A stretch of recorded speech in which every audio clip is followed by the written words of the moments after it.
It was just another long shift at the clinic, and I was beat. When I finally checked my phone, I had missed calls and a couple of texts from Sarah. She had been my best friend since nursing school, always pulling me into her whirlwind plans. "Anna, you better be coming tonight. Tom's picking you up at 8. No excuses this time." I sighed, not really in the mood for a party, but Sarah wasn't one to take no for an answer. Plus, I hadn't really socialized much since, well, forever. Nursing had become my life, and between shifts, there wasn't much time for anything else, let alone dating. I texted back, "Fine. But I'm out by 10, okay? Deal. It'll be fun, promise. And wait till you meet Tom, you'll like him." I wasn't sure about the winky face, but Sarah always had a way of matchmaking when it was least expected. I headed home to change, throwing on a simple black dress and some flats, nothing fancy, just enough not to stand out. At exactly 8, there was a knock on my door. I opened it to find a guy about 6 feet tall, with a friendly smile and a casual stance. He extended his hand. "Hey, you must be Anna. I'm Tom, Sarah's brother." "Nice to meet you," I replied, taking his hand. It was a firm handshake, not too strong, not too weak. "Thanks for the ride." "No problem at all. Sarah told me you've been dodging her invites for months. Figured I'd make sure you had no way out this time." He chuckled as we walked to his car. The drive was short, and Tom was easy to talk to. He asked about my job at the clinic, really listening instead of just waiting for his turn to speak. It was refreshing. "So, you work at the clinic, huh? That's got to be tough." "Yeah, it can be draining. Long hours, lots of stress. But it's worth it, you know? Helping people." "I get that. I'm in corporate, big trading company downtown. It's a different kind of stress. All about the bottom line, less about people." We arrived at the party, and Sarah was already there, waving frantically when she spotted us. "Anna, you made it." She rushed over and hugged me, then turned to her brother. "See, I told you she'd come if you picked her up." Tom just smiled and rolled his eyes a little. Yeah, you were right." The night moved on, and surprisingly, I was enjoying myself. Tom was easy to talk to, and even easier to look at, not that I was looking, well, maybe a little. As the night wound down, Tom offered me a ride home. So, did it live up to Sarah's hype? It was better than expected, I admitted. "Thanks for not making it weird." After that ride to a party, our affair developed rapidly, and a year later, Tom and I walked down the aisle. Life after marrying Tom moved fast, too fast sometimes. It felt like just yesterday I was in scrubs, handling back-to-back shifts at the clinic. Now, my days revolved around our little girl, Emily, and the house Tom had lived in long before I moved in. When Emily was born, everything shifted. Tom, who had been all about us working together as a team, suddenly was all about me staying home. "You don't need to work anymore, Anna. Stay home, take care of Em. It's best for her," he had said one evening, not really asking, but telling. I remember that conversation clear as day. We were in the kitchen, Em was just a baby then, sleeping upstairs. I had just brought up going back to work part-time. "Part-time? Why? I make enough for both of us, more than enough." "Isn't it better for you to be here with her?" Tom had cut in before I could even lay out my plan. "Yeah, I know, but I think it's good for me too, to get out, do what I trained for. I miss it." I tried to explain, feeling the weight of the words even as I said them. Tom had frowned, leaning back against the counter. "I don't get why you'd miss it. It's just work. Here you can relax, focus on Em." "Isn't that what you want?" It stung, the way he dismissed my career like it was nothing. "It's not just work, Tom. It's what I love, what I'm good at. Doesn't that count for something?" He sighed, scrubbing a hand over his face. "Look, let's not turn this into a big deal. It's just better this way, trust me. Why don't you think about it some more, huh?" That was Tom's way of ending discussions he didn't want to have. It wasn't worth arguing then, not when he had his mind made up. So, I caved, thinking maybe he was right. Maybe it was better for him. As the months turned into years, the clinic became a distant memory, and my nursing skills something I used to patch up scraped knees or soothe a fever. Tom was gone a lot, working late or traveling for work. I was home, always home. "Mommy, look what I made." Emily's voice pulled me from my thoughts one afternoon. She was holding up a drawing, all bright colors and bold, messy lines. "That's beautiful, sweetie. Tell me about it," I encouraged her, putting aside the cleaning to give her my full attention. "It's us, see? There's you, there's me, and there's Daddy." She pointed to each figure excitedly. I smiled, hugging her close. "It's perfect. We should put it up on the fridge." But then, things changed. Tom, once so attentive and caring, turned critical and harsh. Suddenly, every little thing I did was wrong. "You're getting sloppy, Anna. Look at this place, it's a mess." He'd snap, his eyes scanning the room for anything out of place. I tried to ignore it, but the comments kept coming, each one a little stab. "And have you seen yourself? You've let yourself go completely. When was the last time you even tried to look nice?" His words hurt, and they were supposed to. Every remark about my weight, my clothes, or how I spent my day stung deeply. I found myself looking in the mirror, wondering if he was right, if I really had lost myself in all this. I felt lost, a shadow in my own life. That's when I decided to pull out my old painting supplies from the back of the attic. They were dusty and forgotten, much like the part of me that once dreamt of being an artist.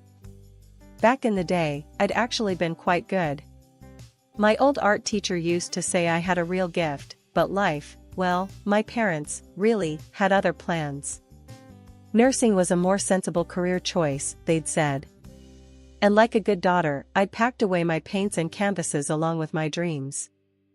I'd set up a small area in the attic, out of the way, where I thought it wouldn't bother Tom or his parents when they visited. How wrong I was. The first time Tom saw my paintings, he just laughed. "What is this supposed to be, Anna? You're wasting time on this stuff?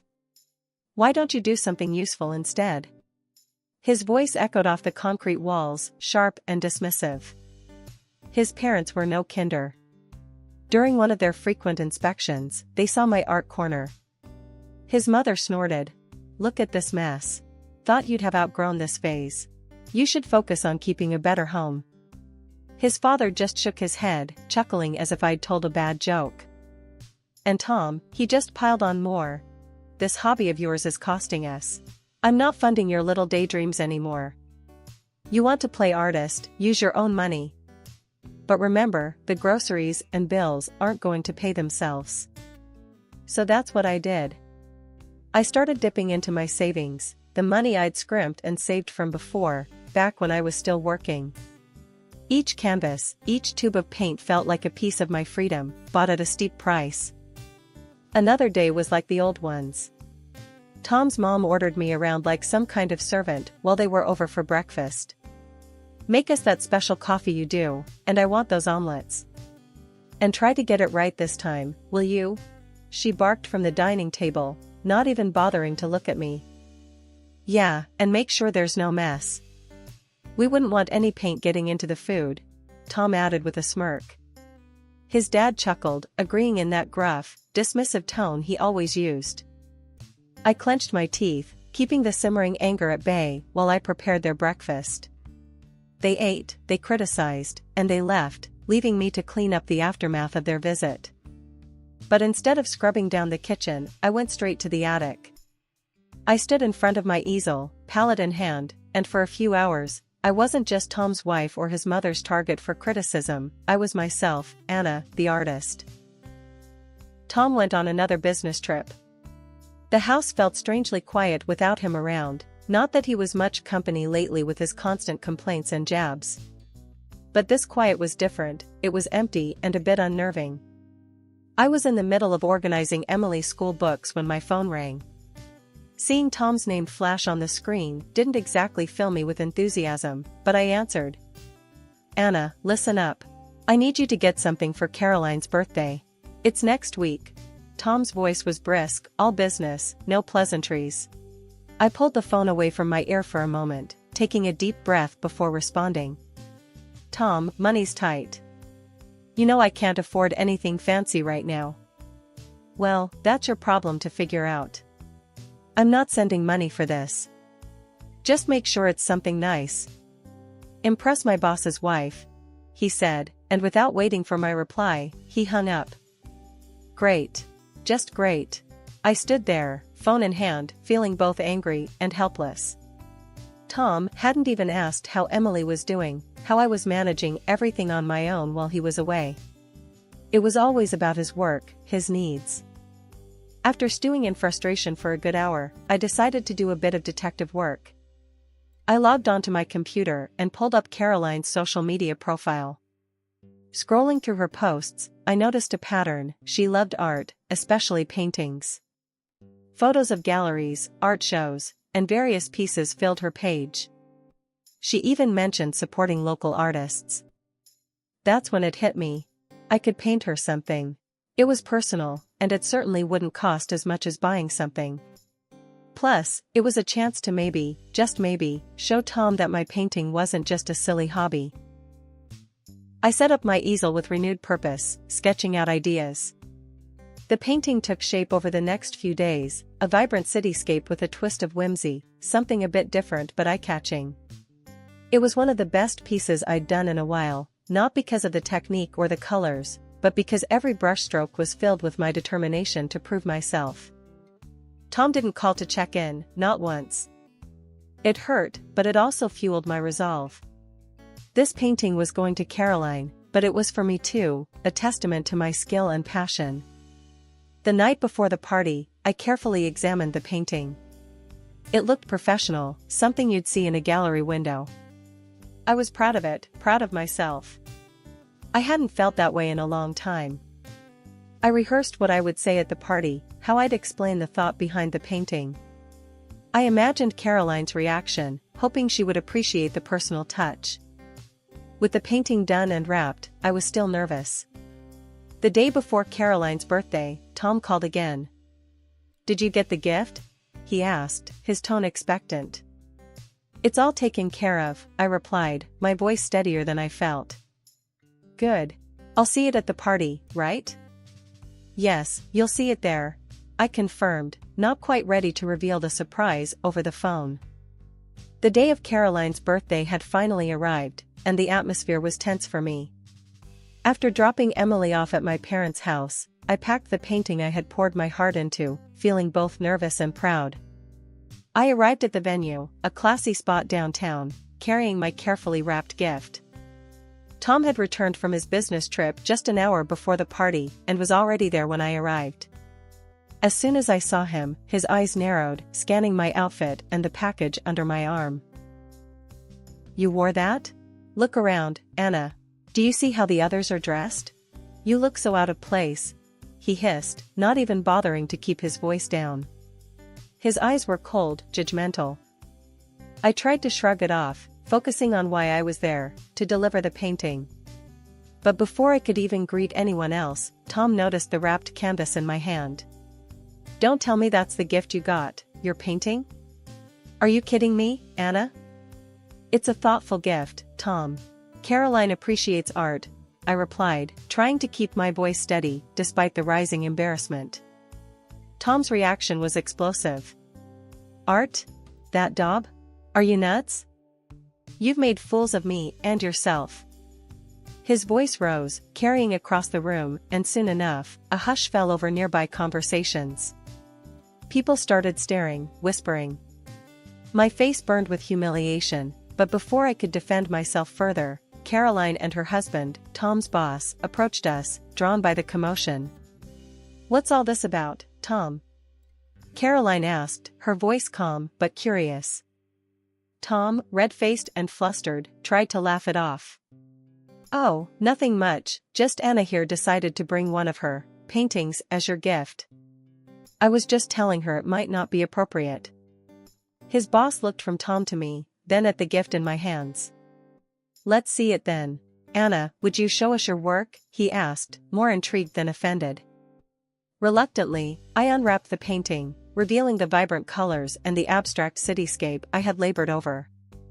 There was a pause, a breath of silence, as everyone nearby waited for Caroline's reaction. "Oh, this is marvelous!" Caroline exclaimed, stepping closer. Her eyes lit up as she took in the details. "Such a wonderful composition, and these colors are just vibrant." "It's beautiful, Anna." Tom's mouth fell open, his earlier confidence draining away as he looked between the painting and Caroline's delighted expression. Caroline turned to the others gathered around, her enthusiasm undimmed. "Isn't it wonderful? It's not just a gift, it's a piece of genuine art." "Anna, you're very talented." The guests murmured their agreements, their earlier laughter turning into praises and curious glances at my work. Tom's boss clapped him on the shoulder, a knowing smile on his face. "Seems your wife has hidden talents, Tom." "Good choice on the gift, very thoughtful indeed." After the initial shock of the party died down, and Caroline's enthusiastic endorsement of my painting set the tone, the evening took a surprising turn for the better. I found myself surrounded by a few of Caroline's friends and other guests, all eager to discuss the artwork I had brought. Tom, still reeling from the unexpected praise the painting received, kept his distance, nursing his drink and his bruised ego. He glanced over occasionally, clearly uncomfortable with the attention I was receiving. "So, Anna, how long have you been painting?" One of Caroline's friends, a kind-looking woman named Beth, asked me as she took a closer sip of her wine. "Off and on, since I was a kid," I responded, warming to the subject. "But I've only recently started taking it seriously again. It's been a sort of personal rediscovery for me." "That's fascinating," another guest chimed in, a man with keen interest sparkling in his eyes. "It's rare to see such vibrant use of color." "Do you have more work at home?" "I do, actually. I've been working on a series of cityscapes and abstracts," I explained, feeling a surge of pride. Just then, Caroline joined our little circle, her presence drawing more people into the conversation. "Anna was just telling us about her series," she said to the newly joined guests. "I'm thinking of hosting a little showing at my house. What do you think?" The idea sparked an excited buzz around us. Caroline's enthusiasm was contagious, and her support felt like a validation I hadn't known I needed. "I think that sounds wonderful," a new voice added. It was Caroline's husband, who had been listening in from the sidelines. His approval seemed to seal the deal. "Let's do it then. We'll set a date, and Anna, you can show us what you've got," Caroline declared, and the group around us clapped and voiced their agreements. As we were discussing the nuances of a particularly striking abstract piece, Tom approached us, his expression tight and controlled. He cleared his throat, interrupting our conversation abruptly. "Anna, we need to leave. Now," he said, his tone leaving no room for argument. I glanced at Caroline, feeling a mix of embarrassment and frustration. "Tom, can't it wait? We're in the middle of..." "No, it can't. We're going, and we're going to discuss your behavior tonight," he snapped, looking around, wary of the other guests overhearing. Before I could respond, Caroline stepped in, her voice calm but firm. "Actually, Tom, Anna will stay. She's enjoying the party, and it seems many here appreciate her company and her talent." Tom's face turned an even deeper shade of red. "But..." Caroline didn't let him finish. "No buts. If you must leave, then go ahead. My driver will take Anna home later." At that moment, Caroline's husband, who had been mingling with other guests nearby, joined our little standoff. He assessed the situation quickly, his brow furrowing as he looked from Tom to me. "Tom, if you're not enjoying the party, you might as well head home," he said with a decisive nod. "Anna is welcome to stay as long as she likes." Tom looked like he was about to argue further, but stopped himself. Opening and closing his mouth, he finally just nodded stiffly and turned on his heel, heading towards the exit without another word.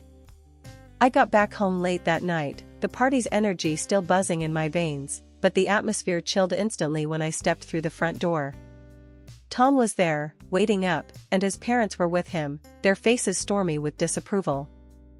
"You just couldn't help yourself, could you, Anna? Going out there, acting like some sort of artist, you're going to ruin my career with your antics."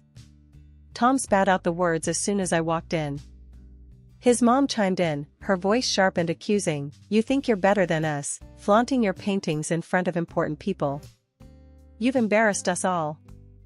Tom crossed his arms, glaring at me as if I'd committed some unforgivable sin. "This has to stop, Anna. I'm throwing out your easel and all your paints tomorrow. We can't have this madness continuing." I stared at them, a laugh escaping me, before I could hold it back. It was absurd, all of it, how they saw me and my art. "You're not throwing out anything, Tom. Because I won't be here for you to bully anymore. I'm leaving you." The room went still. Tom's face went white. "You're what?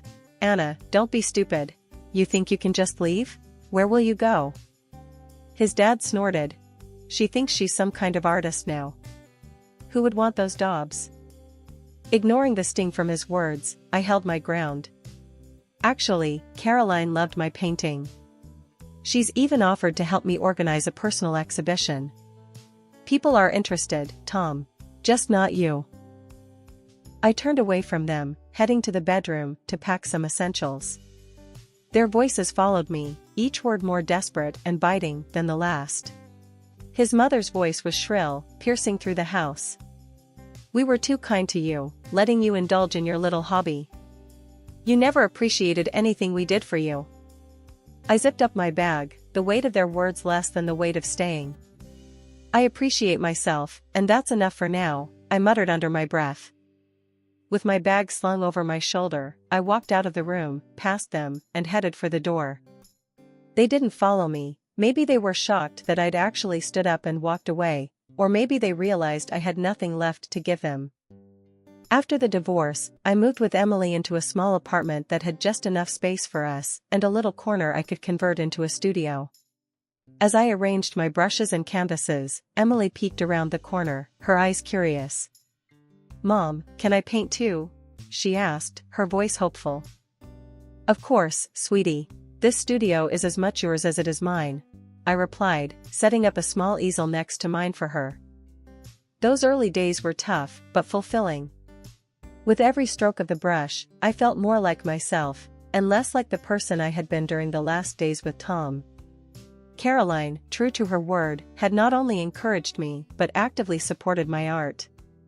She arranged my first solo exhibition, and it was more successful than I dared to hope. At the exhibition, the response was overwhelming. People didn't just see the colors and shapes, they felt the emotions behind each piece. I sold several paintings, and soon, commissions started coming in from private clients and galleries. My art was finally supporting us, and I was doing what I loved. One afternoon, as I was setting up for a new project, my phone rang. It was Tom. I hesitated for a moment before answering. "Hello? Anna, it's me," Tom's voice came through, sounding hesitant. "I heard about your exhibition. Sounds like you're doing well." "I am, Tom. Thanks," I replied, keeping my tone neutral. There was a pause before he continued. "Anna, I've been thinking, maybe we could try again. For Emily's sake." I took a deep breath, feeling the old weight of his words. But I was not the same person who left that night. "Tom, I appreciate that, but no. I'm happy now, really happy. Emily is thriving, and so am I. We're better off this way." After hanging up, I turned back to my canvas, a portrait of Emily that I had started. It was more than just a painting, it was a reflection of everything we had been through and everything we were moving towards. I added a stroke of light across her face, thinking about how she had grown. This portrait, I decided, would be my best yet. Not because of the skill or style, but because it represented hope, a visual testament to our new life, where fear and suppression had no place. Emily peeked in, watching me work. "Is that me?" she asked, her eyes wide. "Yes, it is. What do you think?" I asked, stepping back to let her see. It looks like me, but happier, she noted, and I laughed. As she ran off to play, I looked at the portrait and then around our little studio. We had come so far. Despite the struggles and the fears, we had made it. And I knew, no matter what came next, we would handle it, just like we always had, with a bit of creativity and a lot of love.